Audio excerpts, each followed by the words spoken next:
Hello friends, welcome back to our YouTube channel फरफाटर। नमस्कार दोस्तों, कैसे हो आप? आशा करता हूँ आप सभी कुशल मंगल होंगे। तो आप सबकी फरमाइश पे अभी हम स्टार्ट करेंगे क्वेश्चन टेस्ट सीरीज, जो आपको राजस्थान फायर सर्विस में जहाँ तक 100% की तो हम गारंटी नहीं ले सकते, लेकिन बहुत ज़्यादा आपको हेल्पफुल होने वाला है। और ये कंटेंट है जो बिल्कुल डिफरेंट कंटेंट है, आपको कहीं नहीं मिलेगा इस प्रकार का कंटेंट। तो ये आपको जो भी कंटेंट मिलेगा वो स्टैंडर्ड के अकॉर्डिंग ही मिलेगा। तो इसमें हम आपको पूरा विवरण के सहित क्वेश्चन है वो करवाएंगे। तो चलिए, इसके लिए हमारे साथ बने रहिए और देखिए पहला क्वेश्चन। जो पहला क्वेश्चन है आपका 801, इससे पहले जो है क्वेश्चन आपको करवा देंगे बचे हुए क्वेश्चन भी। तो इस सीरीज में आईएएस संहिता के अनुसार भवन के ग्लेजिंग साइड में स्प्रिंकलर हेड की दूरी होनी चाहिए, कितनी होनी चाहिए? क्वेश्चन वाचक है, ठीक है। तो आईएएस जो हमारा है इंडियन स्टैंडर्ड, इसका पूरा नाम है bureau of Indian standard, BIS हम उसको बोलते हैं। ये एक स्टैंडर्ड है जो हर एक चीज़ की गाइडलाइन तैयार करता है, जिसका उसका रेटियो कितना होना चाहिए, क्या उसमें कंटेंट होना चाहिए, मैन्युफैक्चरिंग से लेके उसका टोटल जो सिस्टम है वो अपडेट करता है। तो उसको हम बीआईएस बोलते हैं, ब्यूरो ऑफ इंडियन स्टैंडर्ड। और उसी के अकॉर्डिंग जो प्रश्न पूछे जाते हैं तो उसी के अनुसार जो हमारा आंसर होता है वो ही करेक्ट माना जाता है। तो इस क्वेश्चन में हम जानेंगे कि आईएएस संहिता के अनुसार भवन में ग्लेजिंग साइड में स्प्रिंकलर हेड की दूरी होनी चाहिए। तो ऑप्शन ए में दिया है 300 mm, बी में है 1000 mm, और आपका सी में है 600 mm और डी में है 1500 mm। तो इसका जो करेक्ट ऑप्शन होगा वो 1000 mm होगा। 1000 mm आपका जो है डिस्टेंस होना चाहिए ग्लेजिंग साइड से। ग्लेजिंग साइड किसको बोलती हैं इसका मैं आपको बता देता हूँ। कोई भी भवन है, ये आपका एक भवन बना हुआ है या बिल्डिंग है कुछ है, इसी का जो यहाँ पे एक एग्जिट साइज है या फिर आपका यहाँ पे कोई विंडो है, खिड़कियाँ हैं, तो इस छोर से यहाँ पे जो स्प्रिंकलर है हेड है, इस हेड और इस के बीच का जो डिस्टेंस है वो 1000 mm इन्होंने लिखा है। ग्लेजिंग साइड जो बोलते हैं वो इसको बोलते हैं, जो यहाँ पे आपका विंडो हो, खिड़कियाँ हो, कांच की कोई दरवाज़ा बना हो, उसको आप ग्लेजिंग साइड बोल सकते हैं, उसी को ग्लेजिंग साइड बोला जाता है। सेकंड क्वेश्चन है हमारा, मॉब स्प्रिंकलर कितने तापमान पर फट जाता है? स्प्रिंकलर आपको बताया है बहुत टाइप के according to colour coding sprinkler को डिवाइड किया गया है कलर कोडिंग के आधार पे। जैसे हमारा फर्स्ट 57 है ऑरेंज कलर पे है, 68 रेड कलर पे है, 79 है, 93 है और 182 है और आपका 204 है। तो ये डिफरेंट टेम्परेचर रेटिंग है स्प्रिंकलर की। तो मॉब जो स्प्रिंकलर होता है, मॉब कलर कोडिंग, वो स्प्रिंकलर आपका कितने डिग्री तापमान पे फटता है, रिलीज होता है, वाटर को ऑपरेट करता है? तो पहला है आपका ए में 79 डिग्री, बी में 182 और सी में 93, डी में 240। तो इसका करेक्ट जो ऑप्शन है वो आपका बी होगा, 182 सेंटीग्रेड। और नेक्स्ट क्वेश्चन है, दो रस्सियों को बांधने के लिए निम्न में से कौन सी गांठ का इस्तेमाल किया जाता है? देखिए, फायर सर्विस में काफ़ी प्रकार की गांठें होती है जो हम जनरली यूज़ करते हैं, जैसे चेयर नोट होगी, क्लोहिच होगी, अपना सिंगल बेल्ट होगी, बोलाइन होगी, ये फिशरमैन है, क्लोहिच है, थम नोट है, हाफ इंच है। तो ये बहुत प्रकार की गांठें होती है। सिंगल सीट बेल्ट होगी, अपनी कैट स्पा है। तो इन गांठों में जो है हर एक गांठ का अलग अलग उपयोग होता है फायर सर्विस में, और जिसको हम किसी न किसी तरीके पे और अलग अलग जगह पे अलग अलग प्रकार की गांठों का इस्तेमाल करते हैं सहायता के लिए, या उस इक्विपमेंट को बांधने के लिए, या कुछ रेस्क्यू लाइन में, या कुछ सिग्नल के लिए। तो यहाँ क्वेश्चन था, दो रस्सियों को बांधने के लिए निम्न में से कौन सी गांठ का इस्तेमाल किया जाता है? ऑप्शन ए है बोलाइन, और ऑप्शन 2 है चेयर नोट, ऑप्शन सी है क्लोहिच, और ऑप्शन जो आपका डी है फिशरमैन।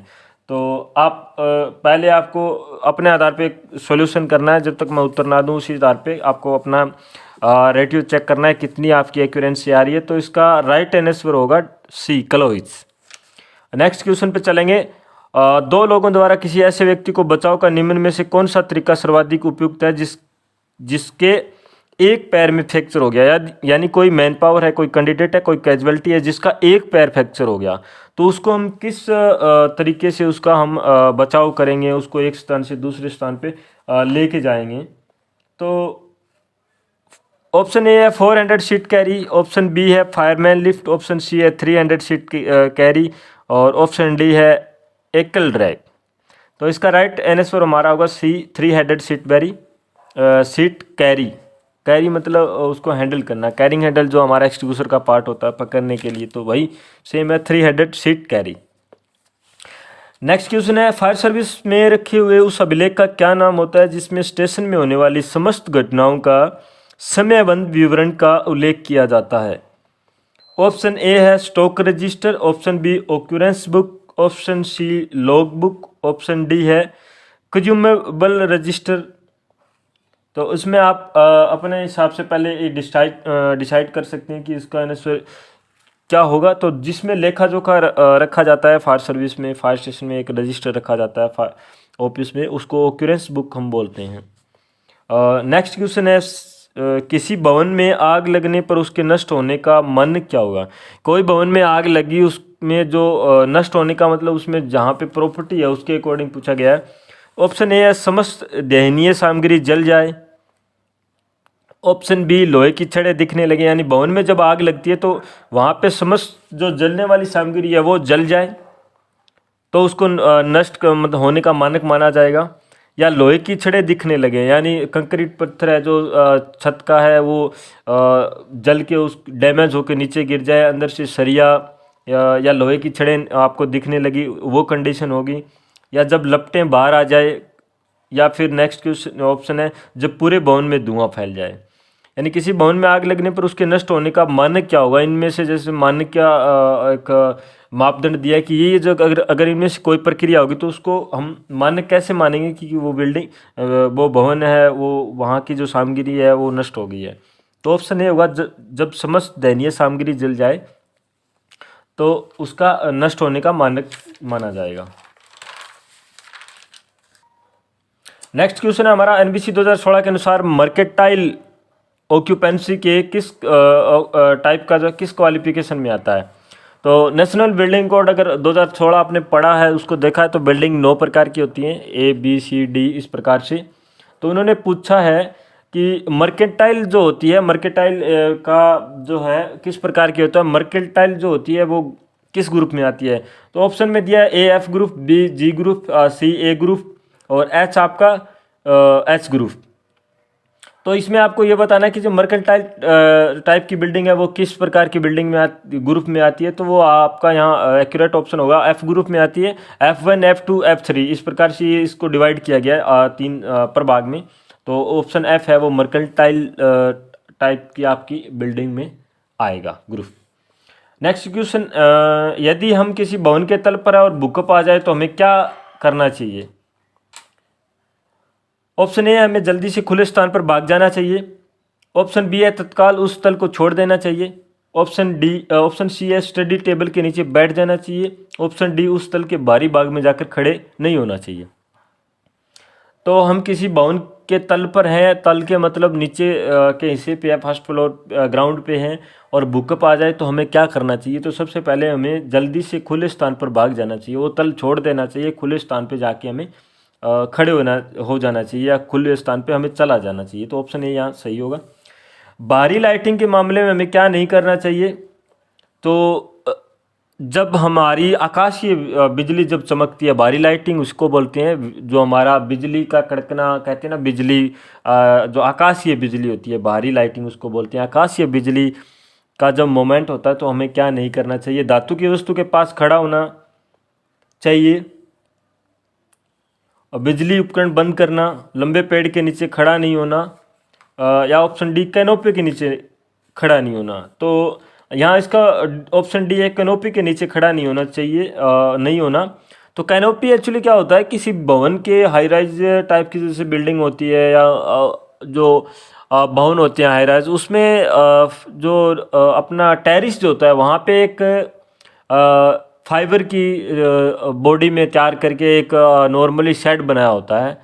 तो उसका पर्पज़ होता है वहाँ पे कुछ इक्विपमेंट लगे हों, पंप वगैरह लगे तो उनको, तो उसके नीचे कभी नहीं खड़ा होना चाहिए। इतनी हाइट पे अगर आप कैनोपी के नीचे खड़े हो तो वो रिस्की होता है, तो वो नहीं करना चाहिए आपको। इसी ऑप्शन के अकॉर्डिंग टू, बाकी तो सारे ऑप्शन नेगेटिव में ही है। इनमें से कुछ भी नहीं करना चाहिए आपको। धातु की वस्तु के पास भी नहीं खड़ा होना होता है। बिजली उपकरण बंद कर देना चाहिए, इसमें हाफ दिया है। लंबे पेड़ के नीचे खड़ा कभी भी नहीं होना चाहिए, पेड़ के नीचे और कैनोपी के नीचे खड़ा नहीं होना चाहिए। तो सबसे इसमें रिस्क की पॉइंट है आपका कैनोपी के नीचे नहीं खड़ा होना। और नेक्स्ट क्वेश्चन है, इमरजेंसी के दौरान आईसीस टीम का कौन सा सदस्य यह तय करने के लिए उत्तरदायी है कि भीतर कोई नहीं बचा है।